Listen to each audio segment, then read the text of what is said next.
जब व्हेल मछली ने पूरा मुंह खोला और जहाज जा रहा था तो कैप्टन ने सोचा कि ये तो जहाज डूब जाएगा, सब लोग मर जाएंगे, मेरी ड्यूटी है कि लोगों को बचाऊं, क्या करूं। तो उन्होंने जहाज के अंदर जितने भी लोहे के टुकड़े वगैरह पड़े थे, बेकार कचरा वगैरह, जो भी लोहे के सरिये, वो सब फेंके जिससे कि ये कुछ पेट में जाए और ये हट जाए तो जहाज आगे जा सके। उसने निगल लिए व्हेल मछली, फिर भी उसने मुंह खोल के जहाज के सामने फिर आधा किलोमीटर आगे खड़ी रही। कैप्टन ने कहा कि लोगों को कैसे बचाऊं, क्या करूं। तो कैप्टन एक रक्षक होता है, तो उसने उस जहाज में जितने भी बाकी सामान था वह सारा सामान फेंकती गई और वो व्हेल मछली निगलती गई, पेट में उतारती गई और फिर आधा किलोमीटर दूर वापस मुंह खोल के खड़ी हो गई कि बस उस जहाज को निगल लें। लोग सब घबराए हुए कि अब तो मृत्यु निश्चित है ही, कुछ अब बचा हुआ कुछ नहीं है। तो कैप्टन ने जितनी मेज थी, टेबल थी, कुर्सियां थी, वो फेंकी। उसने मेज को भी निगल लिया, कुर्सी को भी निगल लिया, मंच था मंच को भी निगल लिया, कपड़े थे कपड़े को भी निगल लिया। कैप्टन सोचा इस दुष्ट से पिंड कैसे छूटे, क्या करें क्या।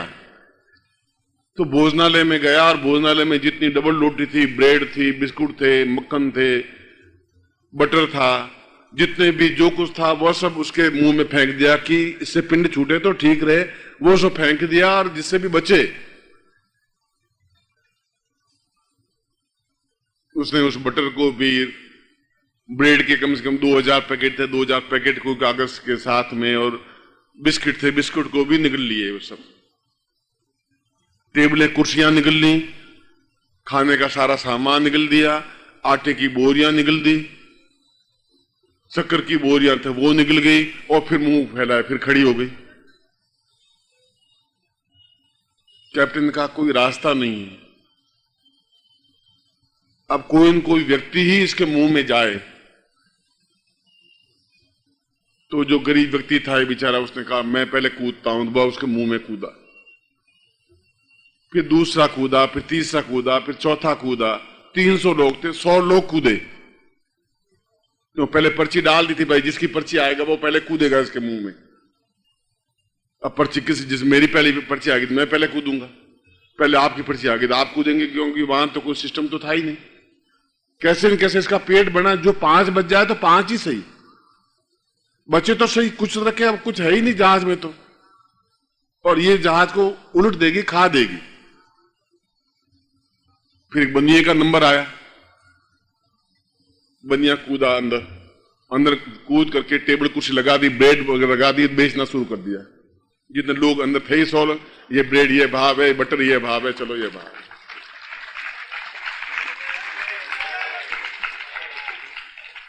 हम तो स्वार्थ देखते हैं, कहां क्या होता है, तरीका कैसे होता है।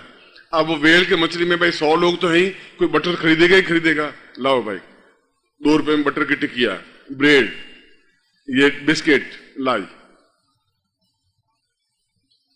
हम तो केवल ये देखते हैं कि आप दुखी हो रहे हैं कि सुखी हो रहे हैं, कि ये 100 लोग में कोई दुख नहीं, हम तो अपना स्वार्थ देख रहे हैं। बनिया तो ये सोचेगा कि बस यहां भी व्यापार करूं तो कैसे करूं, बस टेबल लगा दी, कुर्सी लगा दी, अंदर थी, बैठ गया ऊपर, और बिस्कुट लगा दिए, ब्रेड लगा दी, मक्खन की टिक्कियां लगा दी, बैठ गया। बटर 2 रुपए, 5 में मिलते हैं बाजार में, कोटा में, ये 2 रुपए यहाँ टिक्कियां।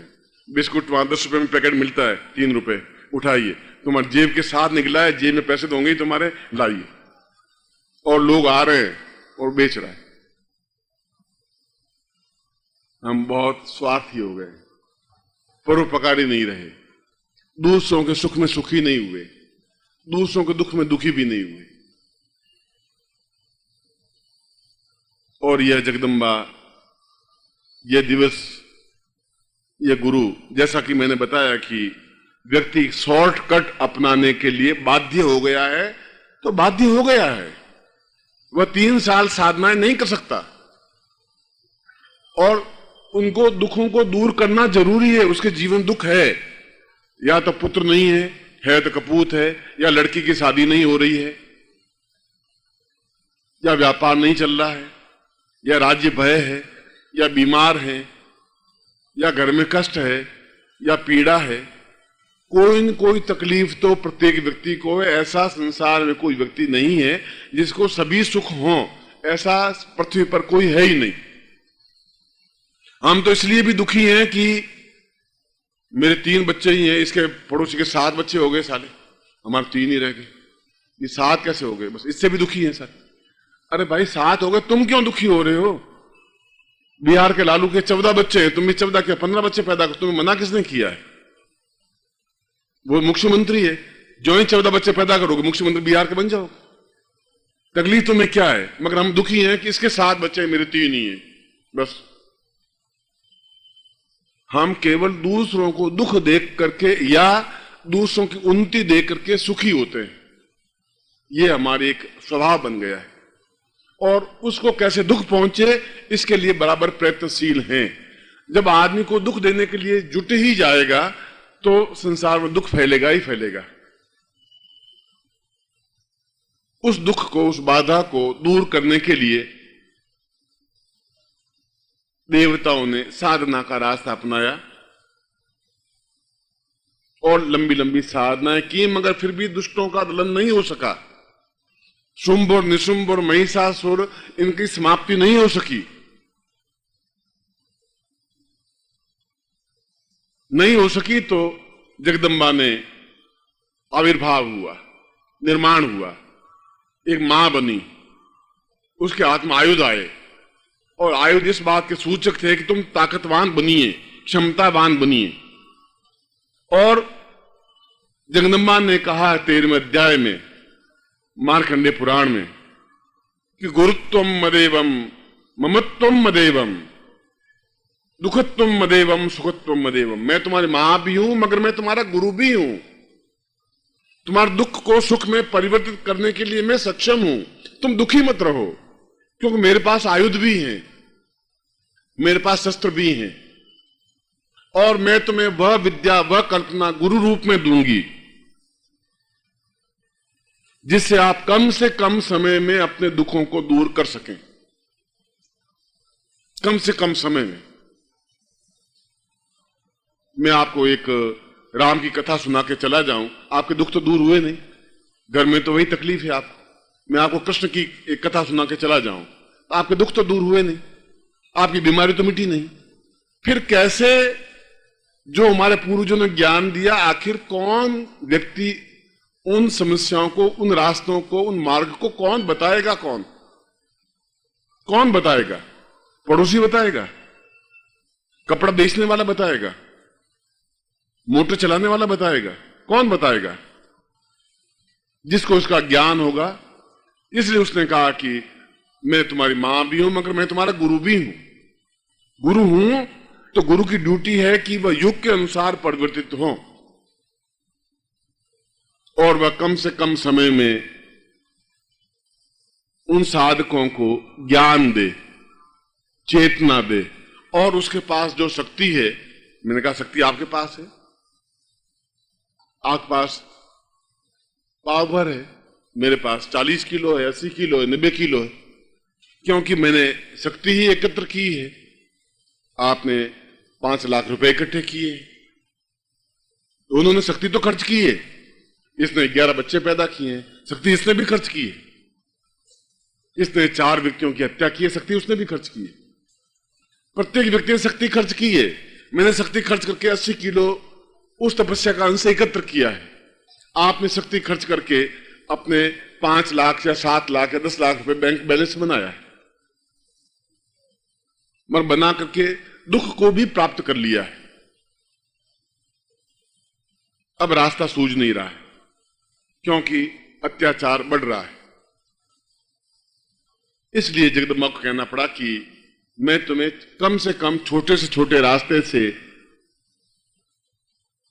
मैं आपकी समस्याओं को दूर करने का उपाय करूंगी और गुरु के रूप में करूंगा। न डिफरेंस करूंगी में है, न डिफरेंस करूंगा में है। एक स्त्री यहां गुरु रूप में बैठी तो हम उसको गुरु ही कहते हैं। अगर राष्ट्रपति हैं तो कोई स्त्री कभी राष्ट्रपति बनेगी तो राष्ट्रपत्नी तो नहीं कहलाएगी कि राष्ट्रपत्नी, अब राष्ट्रपत्नी तो होगी नहीं, वह भी राष्ट्रपति ही कहलाएगी। आप कहेंगे ये राष्ट्रपत्नी है तो फिर आपकी भी पत्नी है, आपकी भी पत्नी है, राष्ट्रपति तो है नहीं, वह तो राष्ट्रपति है। जो मंच पर बैठेगा वह स्त्री हो या पुरुष हो वह गुरु ही कहलाएगी। इसलिए जगदम्बा अगर कहेंगे तो वह गुरु रूप में, पुरुष रूप में है, और यह मां रूप में भी है, और काली रूप में भी, हिंसक रूप में भी है, ताकतवान क्षमतावान रूप में भी है, जो शत्रुओं का संहार कर सकती है, और ममतामयी भी है, जो कहती है कि मैं तुम्हारे दुखों को नहीं देख सकती, मैं तुम्हारे ऊपर होने वाले अत्याचार को नहीं देख सकती, मैं गुरु रूप में उपस्थित होऊंगी तो मैं रास्ता दिखाऊंगी, मगर युग के साथ गुरु को और शिष्य को बदलना ही पड़ेगा, और गुरु को तो खास तौर से बदलना ही पड़ेगा। पहले गुरु अपनी शक्ति को खर्च करते नहीं थे, वे शिष्य को 3 साल तक 4 साल तक साधना करवाते थे, और अब तुम्हारे पास 3 साल तक समय नहीं है कि तुम गुरु के घर में बैठो और साधना सीखो। एक साधना पूरी होने के बाद बाधाएं तो सैकड़ों हैं। मेरे घर में व्यापार बढ़ नहीं रहा है, पैसे हैं नहीं, पत्नी बीमार है, वह लड़ाई झगड़े करती रहती है, बेटा कपूत हो गया है, लड़की 23 साल की होगी, उसकी शादी हो नहीं रही है, लड़का फेल हो गया है, मेरा खुद का भी तबीयत ठीक नहीं रहती।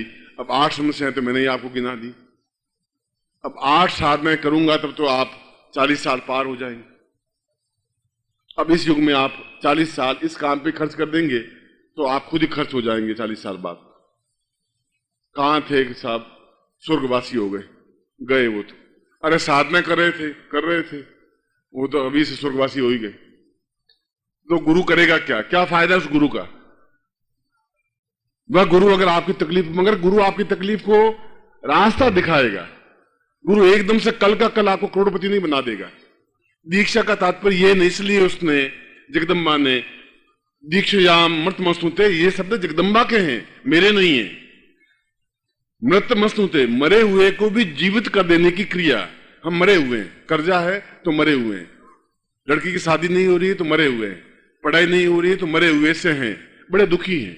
मृतमस्तुते, उसको अमृतमय बना देना कम से कम समय में। उदाहरण दिया कि आज के व्यक्ति एक शॉर्ट फॉर्म चाहता है कि कम से कम समय में क्या करें।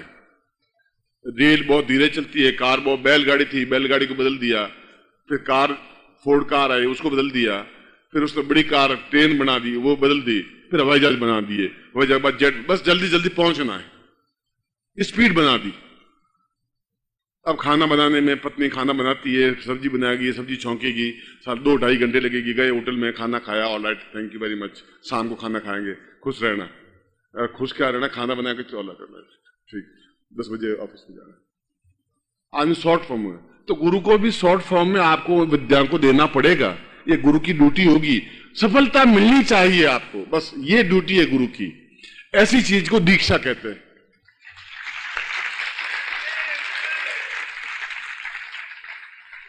वह अपना खुद का खर्च करे गुरु, अपनी शक्ति, अपनी ताकत, अपना ज्ञान, अपनी तपस्या। जब जगदम्बा ने शुंभ को मारा, निशुंभ को मारा तो देवताओं का सहारा नहीं लिया, स्वयं ताकतवान बन के अपनी शक्ति से उनका वध किया। महिषासुर को मारा तो अपनी शक्ति से मारा, रक्त बीज को मारा, जब एक रक्त की बूंद गिरती तो एक और राक्षस पैदा हो जाता, इसलिए उसको रक्त बीज कहते थे। अपने खुद के हाथों से उसको मारा, ताकतवान बनाए, क्योंकि वह गुरु रूप में भी थी।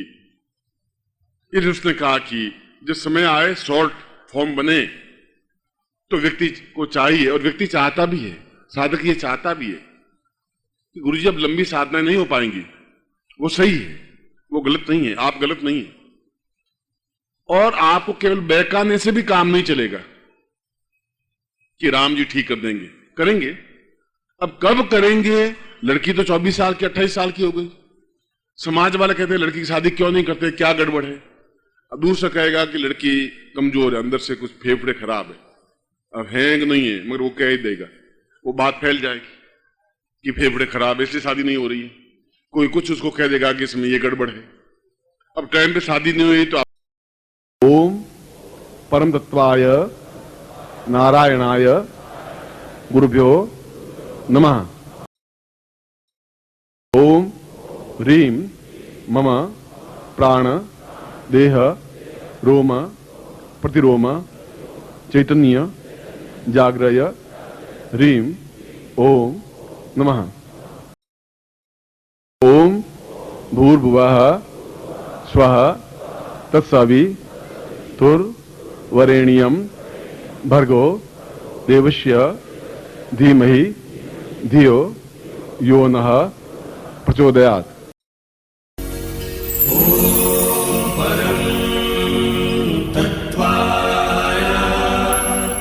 नारायणाय गुरुभ्यो